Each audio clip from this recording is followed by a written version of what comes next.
The answer to this tyranny is more whistleblowing, ladies and gentlemen. If something's illegal, you have a duty to do it. Now, we're going to our guest here, who I appreciate joining us today. He's Brandon Toy.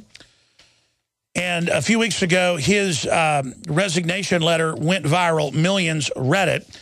Military veteran himself, former U.S. soldier who served in Baghdad in Sadr City neighborhoods as a military policeman. He was a Humvee machine gunner who trained and supported Iraqi personnel and Iraqi policemen. He later joined General Dynamics as an engineer project manager for developmental engineering projects. General Dynamics, one of the largest defense contractors in the country. He recently resigned in protest of America's dirty wars, close quote. We've crossed the line and done things that I thought our enemies did. And further states, I have always believed in every foot soldier threw down his rifle, war would end. I hereby throw mine down. And here's why I wanted to get Brandon Toy on. We have his resignation letter just went up on Infowars.com. I'm going to have it put back in the features so everybody can go read that.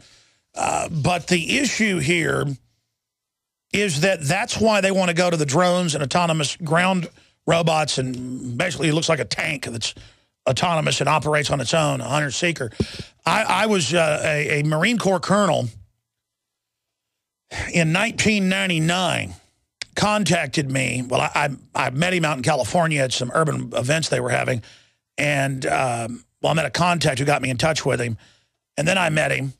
And he said, look, I can't tell you all the classified stuff, but the plan is by 2020 to be 100% human-free. He goes, I don't know if they're going to reach that goal, but he goes, it's basically Skynet. Well, and I've been telling you that since 1998, 1999. I guess it was 99, Operation Urban Warrior. And now you see all that being announced. So understand that they know humans aren't going to go along with this. That's why the Foxconn factories are going to robots. They've ordered, was it 15 million of them? 5 million already got delivered. They're just telling the folks, go out and die in the street. They chain their kids up to go to work in the morning to the power poles. How are we going to compete with Obamacare against that? And again, it's not computers as part of a normal evolution of technology. It's being done to make us obsolete, as Bill Joy, the head of Sun Microsystems, wrote in Why the Future Doesn't Need Us, April issue 2000 of Wired magazine.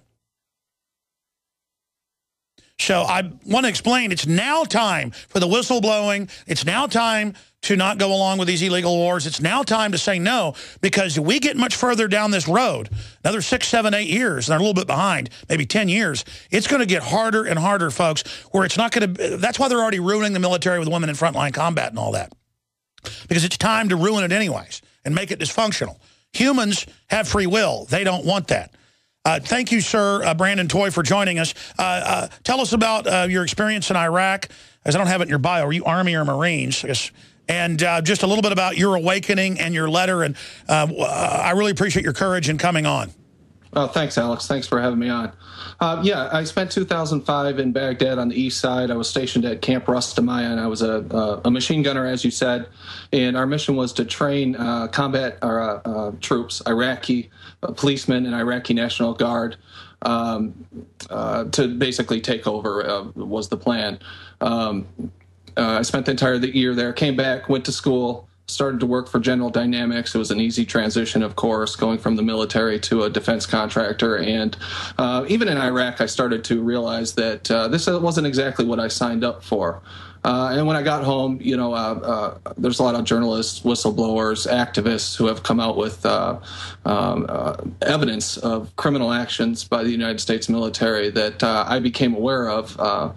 And I couldn't be a part of it anymore, Alex. The last straw for me was when The Guardian and BBC Arabic came out with the expose on Colonel Steele's dirty wars in Iraq. And I realized that when I was training Iraqi soldiers and Iraqi military policemen, that I was actually training death squads and torture units. Now, I've got a partial bio on here, and I read your letter last week. Were you in the Army or the Marines? Army. You were in the Army. And for those that don't know, there's been admitted death squads at least since Vietnam. And I even read where they used some Latin American former death squads in Iraq. That came out in the news a few years ago. And now they've announced under NDAA that they're establishing paramilitary secret death squad groups. I happen to know those were already in the U.S. previously with sheep-dipped Army officers, because I had a family member, a great uncle, who was actually involved in that even back in the 70s and 80s. Tell us about these death squads and what you saw being established. Well, when I was on the ground, I didn't really know that we were training death squads. I knew that the forces had been infiltrated by the Shia militias, but I didn't know any torture or murdering was going on, aside from what I saw in the streets. It wasn't until I came back that I became aware of it, and I saw my time overseas as my shining moment in my life, and to come to the realization that I was participating in war crimes. That big of war crimes was devastating. Talk about what constitutes a war crime. I think torture is a war crime, murder, invasion, a war of aggression is a war crime. I think, there's lots of war. You could find lots of examples. Absolutely, and it's a crime against humanity what's been done to Iraq. The Lancet Medical Journal estimated just a few years ago that was over 1 million dead Iraqis because of the consequences of the war, and around 500,000 before that from the sanctions alone. Unbelievable, and I tell you, the way the universe works, in my gut, I know, just for Americans allowing ourselves to be part of this is going to come back on all of us. Yeah, absolutely. You can't take these kind of actions and not expect retribution. The things that our government is doing in our name right now are criminal, and there will be retribution down the road. Well, I agree there'll be some real organic asymmetrical resistance, but I'm talking about just the way the world seems to work. The retribution will be this evil will be done to us by our government here as well. Yeah, that thought terrifies me, but it seems to be heading in that direction, Alex, and that's very scary. Why did you decide to resign from the defense contractor you were working for? I mean, I guess to make your stand. Tell us about your letter. Yeah, sure. After that expose came out that I spoke about earlier, I sat down, I wrote that letter. I was just irate for about 5 days. I didn't sleep. My wife thought I was going crazy. And I wrote the letter and I said, this is it. I'm getting out of here. I no longer saw a line between being on the front lines, holding a rifle over theater, and working for the same people back home, whether I was typing a benign report, managing a project, whatever. I was still working in the same power structure. I didn't want to do it anymore. I thought and I felt one thing, but my actions completely betrayed me and, in my opinion, my own country. So I finally I had enough. I said, listen, I want to have my voice heard. I want to make a statement. I've been working 10 years for these guys. I don't believe in it anymore. In fact, I believe that these actions are criminal and the things that we're doing are illegal. I want to come out very publicly and say that I'm not a part of it anymore, and that's why I wrote the letter. Just recently, we've seen a lot of public suicide letters where they say, different Army and Marines say, I've committed so many murderous crimes that there's no way for me to even apologize and try to reverse it. I'm just going to kill myself. I wish they would do what you've done and just speak out and then try to reverse it that way and not kill themselves. That only adds one more casualty to this madness. God can always reprieve us. Even if we don't believe in God, it's always possible, in the works you do in this world to try to reverse some of what people have been part of. Plus, people get lied to and sucked in. It's easy to look in hindsight, and say, oh, these people are evil, but it's incremental, it's peer pressure. But when I read about these suicide letters, and then I see somebody like Private Bruckheimer, who back in 2003 was in the Ithaca Journal, and then on Fox News, he said, oh, we go in and kill entire villages because they're bad people. We kill the men, women, and children.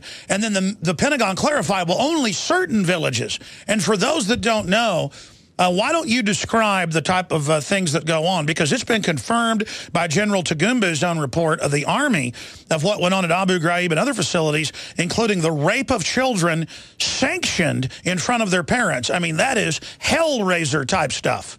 That's despicable. That is right up there on the level of Nazism. All kinds of bad things happen. It's unfortunate that the American people don't see more of it. The mainstream media basically ignores the entire affair. If you didn't pay attention to alternate news, would you even know the Afghanistan war was going on anymore? I've asked certain people, talked to certain people about Afghanistan, and they said, I don't even know we were at war there anymore. The one thing that really bothers me is drone warfare. In particular, the December 17, 2009 attack in Yemen that killed around 40-plus people, a dozen or so children, at least a dozen pregnant women. These things happen on a daily basis. They're substantiated. There's scientific reports from independent third parties out. You can go read about them. That information's out there. These things are documented. Sure. They are taking place. Well, I mean, here's my issue. There's going to be problems in war. There's going to be casualties. But when you get to the attitude of none of it matters and then reward kind of a psychopathic behavior, you know you're in trouble. And that's being consciously done. We've been led to these wars via lies. And now I see this being brought back domestically. That's my point about this will come back on us one way or the other. Every day I see police now who are generally war vets shooting people that just mildly talk back to them. And of course, I know from the vets I've talked to, that was part and parcel of behavior in Afghanistan and Iraq. What is the Pentagon thinking? That alone, acting like that, will make you lose the hearts and minds. So it's clearly a madness that I see going on from the top down. Can you speak to that? Yeah, I think that the actions that we allow our government and military to take overseas, if we allow them to dehumanize people overseas, treat them as less than human, commit war crimes against them, it's only a matter of time before they, as you say, bring that back home and start using those tactics back home. I think we're already seeing it with the mass surveillance. Which is totally illegal, but they're just doing it. What does your wife and family say when you were about to give up an extremely lucrative long-term career working for one of the biggest defense contractors in the world? Are they supporting your stance? They've been very supportive. Everybody has been overwhelmingly supportive. My family's obviously worried about how I'm going to make a living. I have 4 kids. I'm married. I'm concerned about that too. However, I wanted to get my voice out there. I wanted to make this stand. It was more important to me to make the stand than to have that security and those financial benefits that came along with going along and giving consent to their actions. Was it a process, or was it watching the persecution of Snowden or Bradley Manning? I mean, what finally made you go into the thought process of getting out of your main career field? No, it was absolutely a process. I started to become more and more aware of the things that were happening. Back when I enlisted, I was completely brainwashed, you could say. I went along with it. I thought the military was the greatest thing in the world. I went along with the invasion of Iraq. I was a cheerleader for it, basically. And over time, I started to see things that didn't sit quite right with me. And when I looked into it more, and maybe it was just a process of maturing, but when hard evidence came out, especially the stuff that Bradley Manning made known to the world, and then Edward Snowden and the writing of Glenn Greenwald and many other people, the more and more aware of it I became, the more and more divided I became inside between who I really was and what I was doing, what my actions were. So there was that classic battle of the devil on one shoulder, the angel on the other, and the angel won out. The angel did win out, thankfully. Let me ask you this question, because I've gone through this myself on other issues. When I turn down a big contract to sell out, or I go through something that's really when I'm being threatened, and it's almost like once you go through the fear to the other side, did it feel like a giant weight was lifted off of you when you fired that letter out and then saw the validation of people resonating with it and you becoming an example for others? Clearly, I would imagine the scheme of things reversing massively some of the bad you've done. It felt wonderful. I'll tell you, the place I worked, General Dynamics main headquarters, is located on Mound Road. It's a 6-lane highway.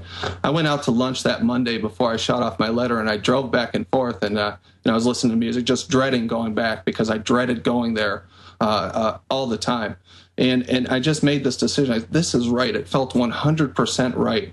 The only reason I wasn't doing it was exactly what you said. fear of the unknown, the uncertainty, you know, how am I going to make a living? How am I going to support my family? But once I made that decision, I felt very right inside. I felt it was completely the right thing to do. Now, you asked me about when I hit the send button. I'll tell you, that was a moment that was very similar to when I signed my enlistment papers, which is interesting. You know, I signed my enlistment papers. I said, there's no coming back from this. You're doing this. You signed this paper. There's no turning back. When I hit that send button, I had the same feeling. But this time you really did join the human family and the republic for the fight for the heart and soul of humanity that's happening right now. And that's what's happening. I don't know if you're a spiritual person, but at a spiritual level, and I've never really had a spiritual show, but more and more I see people are making their decision right now. People are getting on which side they're on. And I just feel sorry for people that are choosing the wrong side or via peer pressure. But this empire we've become, you know, it needs to stop. And then they're funding Al-Qaeda so they have a threat to then have the NSA spy on us. I mean, it's just, the whole narrative is falling apart. It's absolutely disgusting, the things they do to justify their illegal and criminal actions. The Patriot Act, the name alone should tell you that that's something that we need to be absolutely infuriated by and afraid of. Anytime that you drape something in the flag like that and then use it to justify wildly just go off the deep end with exactly it that we've taken is it's despicable, really. It's well, criminal. This republic, it is criminal, was founded on ideas, even though we never implemented them all, about don't have spying, have a small government, individual liberty. Now all these senators like Graham and others get up there and say, we've got to spy on you without warrants for your own good, you know, to defend freedom. When they're butchering what America stands for in front of us, they are the traitors. I want to come back and talk about how you're taking action. You're not just going to resign and not, you know, help build the Skynet system that's going to replace humanity, basically. That's the globalist plan. You are also going to get on the offense for our Bill of Rights and Constitution. And what Brandon Toy, Army police veteran of Iraq, is doing is the answer. Do not commit suicide because of guilt you have because you have a conscience. That means you're human. We need you to fight for humanity. We're on the live from Austin, Texas. It's Alex Jones. That's right, from the Infowars.com studios. I'm going to spend a few more minutes with Brandon Toy, and then we're going to get into some of the other news and open the phones up. Then Catherine Albrecht's going to be joining us on all the huge coming out of the NSA surveillance grid news that's coming out, Google, you name it. She's going to be joining us. You know, Catherine's, I've heard her on the air. She's here on the Genesis Network. I've heard her talk about getting up to stage 3, almost stage 4 cancer. They were debating which it was. And thanks to the good Lord above, beating it. And it's in total remission right now. That made her not be worldly anymore. That made her not be vain anymore. Not that she ever was that much, but it really focused her to realize what's real and what isn't, and what matters versus what doesn't. What matters is being good. What matters is being informed and not being a slave and not buying into the sick hype that is American culture today. This is the opposite of what this country was founded on. And it is going to be good men and women taking action and speaking out against corruption everywhere. Not the diversions of MSNBC that is going to save this society, or the diversions of CNN or Fox for that matter. It is going to be about really historically looking where we are right now compared to other nations that have done similar things. Every other country in history that did what we're doing, we called evil. All our history books, our textbooks, our common sense, this is what the bad guys do. You read the Bible, everything in the Old Testament, New Testament that corrupt empires did, we do it now. And of course the chickens are coming home to roost. Of course they're taking the private and public pension funds now. There's not going to be anything left soon, just like Ross Perot warned about NAFTA and GATT. These are all selectively written for insiders. There's not going to be a defense contractor job. In just 10 years or so, it's going to be a handful of what there was, because it's going to be robots, building robots, servicing robots. Most engineers I talk to now say no one even knows how all this stuff works. Not one person, not 20 people. The computers, the programs do. It's already in the algorithms surpassed us. And people like Ray Kurzweil are toddling forward going, I'm going to live forever. I don't believe in God yet. I will be God. I will merge with the machines. We'll squash the rest of you like a bug. You won't even count. We won't even think about you. That's a quote. Will we get rid of you? Just like I step on a bug and don't notice it. As if we're just going to let them decide our future. As if they're even right about what's going to come out of this. That's a question right there. The best laid plans of mice and men often go astray. We have a Brandon Toy on with us, served tours in Iraq and some of the most out-of-control areas as a military policeman in the Army. And he, I guess a few years after being there, working in the private sector as a defense contractor, just couldn't handle it and resigned a few weeks ago in his resignation letter that's up on Infowars.com. That's been added to the featured area, right? We tell them to do that. Roger, Roger. Fantastic.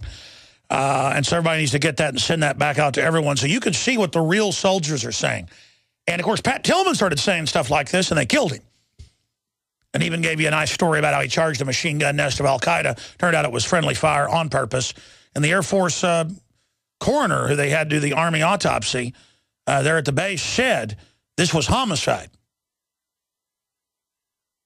It was another Air Force coroner, it was also an Army coroner was involved, secondarily said the same thing, who said that Ron Brown, the Commerce Secretary, was shot in the head.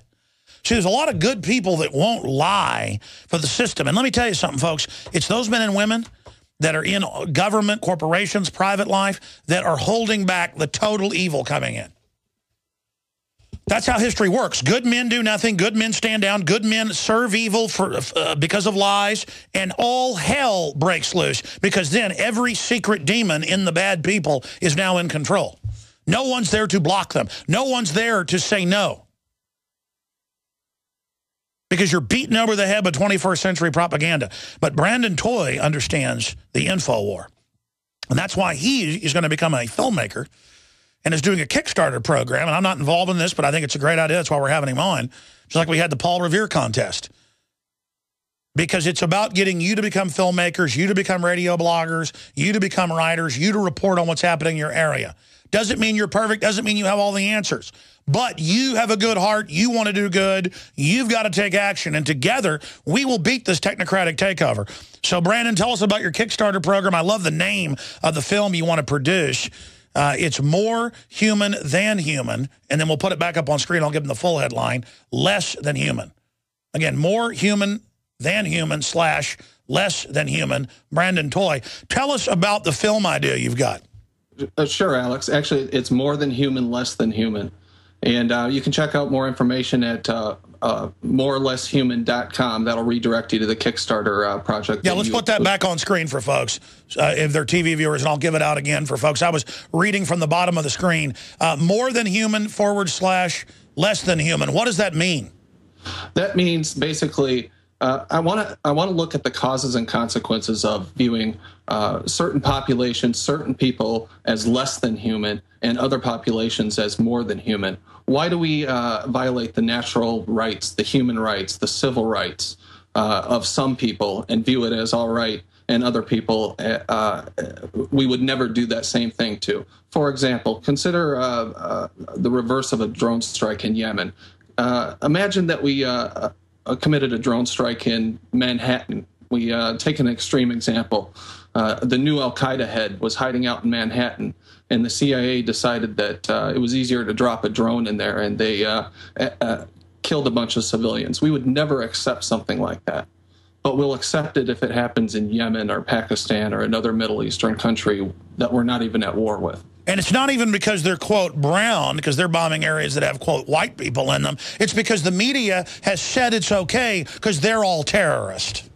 Exactly. And if you remember, we had this so-called national discussion about drones not too long ago. And it focused on, well, does the government have the power to kill a U.S. citizen? And should that really be the question? Does it matter if they're a U.S. citizen? Should we be killing anybody that we're not at war with by dropping a bomb from a drone on them?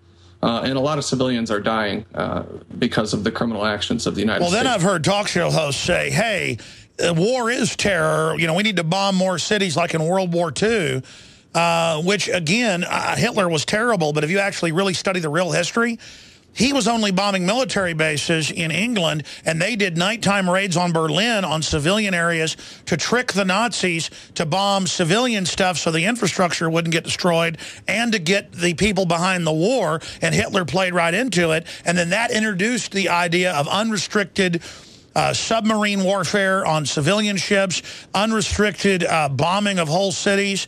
I mean, and then that led to bombing Hiroshima and Nagasaki, even though the Japanese had already tried to give up days before. They wanted to set the precedent that the atomic age had begun.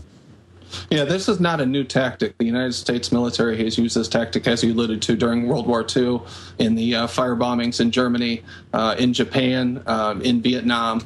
And the drone program is just another example. And I don't really think that it's intended to take out al-Qaeda targets. I think its main purpose is psychological warfare, to say, hey, you speak out against us, you act against us, we classify you as a terrorist, we will kill you and anybody around you. Well, it's more than that. That's what they tell the troops on the surface.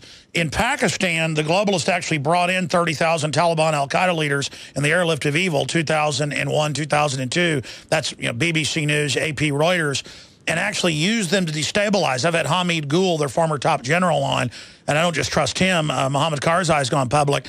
Now, it isn't that some of them aren't real terrorists, real jihadis. The issue is that they create an environment to where then they can use them to destabilize the country. And so it's just pure destabilization, just like they're using al-Qaeda in Libya and Syria right now. And it's really the American people that give their consent to this program. That's another reason that I resigned, was I wanted to withdraw my consent. Not only the American people, but the mainstream media are absolutely complicit in this, because nobody talks about it. It's not on the evening news. It's not on the mainstream media news networks. We just kind of ignore it and accept it. We have consented to committing war crimes overseas. How do people find your Kickstarter campaign and donate to it, or pledge to donate, so that you can get this film made? Yeah, go to morelesshuman.com and it'll redirect you to the Kickstarter page. You can also search for my name at kickstarter.com. And you've already gotten 55,000 pledged to the 27,000 goal. Really? Oh, $55. I'm having $55. We just kicked it off yesterday afternoon. You're the first one to get the word out. Oh, no. I mean, I was having a Freudian moment there because I'm so used to the success of these. I bet you've got $100,000 by tomorrow. That would be absolutely amazing. I'm very passionate about this subject, passionate about filmmaking. I want to draw as many people into this, helping make this picture as possible. So any ideas, any offers of help are more than welcome, not just financial support. Well, that's fantastic. And I'm interested in what you're doing just because of the idea of people not committing suicide over having guilt and knowing they've done things that were wrong in the final equation, but now going and reproving what you've done, a reprieve for society. That's the answer. Let's talk about suicide. They talk about it being, what, 7-fold previous records from any war, more people dying from suicide than in combat. What has that been like for you? Have you known anybody that's committed suicide? I haven't known anybody personally, but I can absolutely understand how someone can get to that point. When your whole world is built up around this idea that you're an American soldier or you're part of the establishment, and everybody supports that. That's how you make your living. You're viewed as a hero because you went overseas. That creates your identity, and to go against your identity is a very scary thing, especially when you have no support system to do so. So people get very scared. They feel trapped, and they think the only way out is to end their life, which is very sad. I would say to anybody out there who's thinking about taking that course, don't do it. You do not have to stay in the system. You do not have to continue to give your consent for anything that you find illegal, criminal, or otherwise. Now, I know that General Dynamics, where you just resigned from a few weeks ago, they actually make some of the latest drones that are out there. What were you working on there? I was working on the Stryker combat vehicle. It's an eight-wheeled vehicle platform. What do you make of the deployment now? It was 2,000 this year, but about 5,000 in the last 4 years. More than 7,000 the big war wagons that they've given to Homeland Security, the open training for, quote, combat with the American people, saying now that gun owners, returning veterans, that they are the #1 threat, not al-Qaeda. I mean, they're clearly trying to flip the script now off of Muslim extremists that they've helped finance in many cases onto the American people. Yeah, I hadn't heard about that, Alex, but I'm not surprised. Like I said, when you start taking and using these tactics overseas, it's only a matter of time before they start seeing the people at home as enemies too. And they always want to squash anyone who speaks out against them. If they're a whistleblower, an activist, otherwise, if you speak out against the power elite, you will feel their wrath.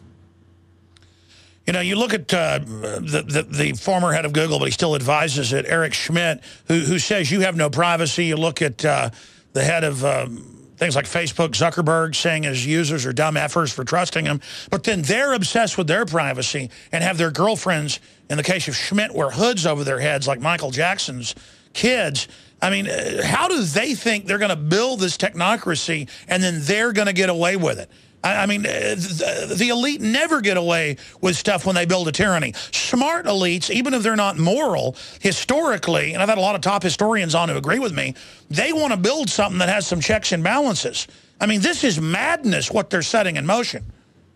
Yeah, it's absolute madness. You can draw parallels back to totalitarian states of the past. And when you kind of wake up and realize that this is our government, the United States government, that's doing this, the baseball and apple pie and all that you grew up with, the flag waving, and kind of try to reconcile that with the actions that you're seeing, it's hard to believe. But these things are taking place. They're documented. You can go out there and find lots of good information, solid information on this stuff, and it's happening. Sir, it's been very informative and uplifting to have you on, just to know that we can have folks that have been through terrible things like you've been through, because you're a victim of this as well, of the American people buying into mass delusion, just like the Nazis and the Soviets did. And it's great to see you, helping turn the tide. I think we're starting to turn the tide, and that's why they're kind of coming out with everything now in an attempt to hide it in plain view. What's your take on where we stand as a civilization? I hope so. I think more and more people are coming to realize that these actions are taking place because of brave whistleblowers like Bradley Manning and Edward Snowden, who are coming out with evidence that they can't deny. More people are starting to wake up. And I also agree with you that they're getting more and more overt in their illegal and criminal actions, which is terrifying.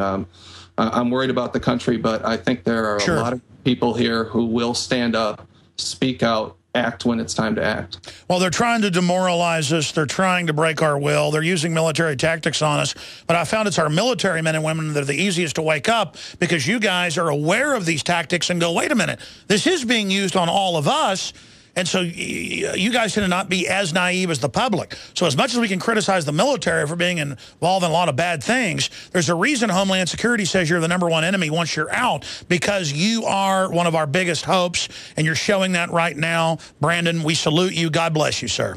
Thank you so much. Thanks for having me on, Alex. You bet. And we want to help you. Give out that website one more time so we can get you the money you need. Sure. It's morelesshuman.com.